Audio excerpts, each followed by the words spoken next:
Les signes de développement commencent à se manifester dans les territoires de Kabe et Kamwanga, précisément dans la cité de Kenankuna. L'eau coule déjà grâce à Clotilde Kapinga wa Mulumba suite à la promesse faite lors de la campagne électorale. Élue dans ces territoires avec plus de 15 800 devoirs, Clotilde Kapinga a tenu parole à la réalité en apportant l'eau potable à sa base avec ses moyens propres avant de siéger à l'Assemblée nationale. Selon l'ingénieur Joseph Shimatu Chibanda, qui a exécuté les travaux, l'eau est tirée au site de Chibalabala grâce aux 6 têtes de sources d'eau regroupées dans un bassin de 260 mètres cubes à l'aide de l'énergie solaire capable de transporter l'eau jusqu'à la cité pour une distance de 6 km. Ici, nous sommes au site de Chibalabala, là où nous avons eu à placer une station de captage, une station de pompage pour pouvoir ravitailler la cité de Kaboua et Kamwanga en eau potable. Ici à Chibalabala, nous avons deux postes de service. Le premier poste, c'est là où nous sommes présentement.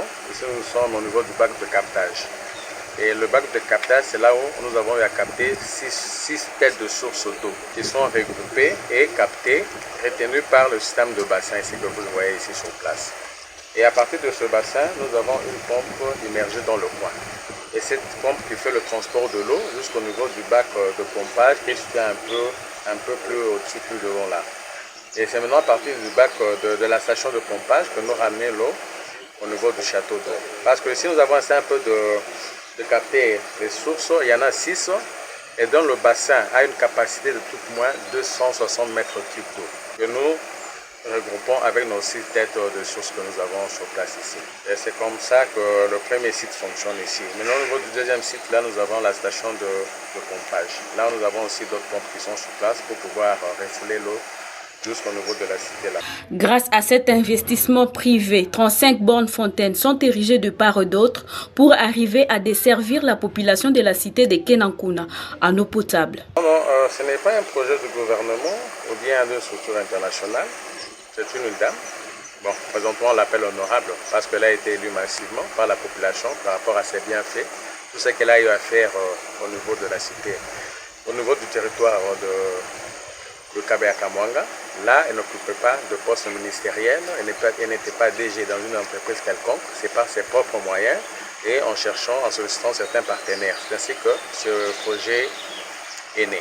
Donc c'est par les efforts personnels de l'honorable maman Kapinga Clotilde wa Mulumba. Nous sommes à l'endroit où on a érigé notre château d'eau qui reçoit l'eau à partir de la station de captage, là nous venons, de la station de pompage.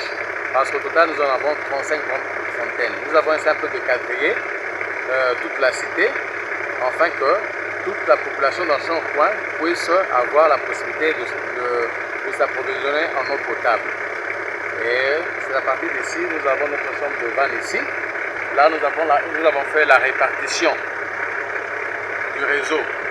Parce qu'il y a le côté ouest, nord, sud. C'est à partir de la chambre de vanne que nous avons nos tuyauteries de mettre l'eau à nos différentes grandes fontaines pour pouvoir maintenant desservir et approvisionner toute la population. Et là, nous avons une tombe de production d'un mètre.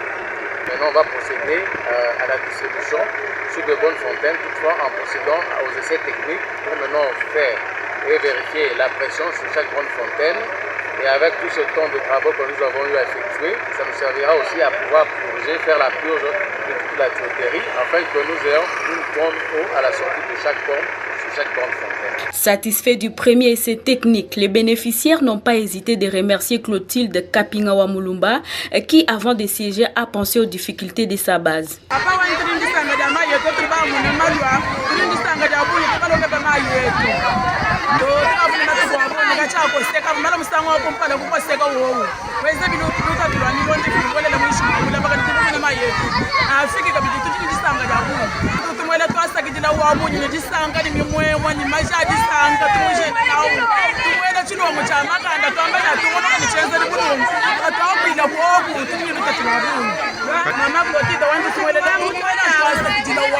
La députée Clotilde Kapinga n'a pas seulement pensé au problème d'eau. Une station de radio est déjà installée pour le développement de ces territoires et une station de pétrole est en cours de construction pour les biens de la communauté entière.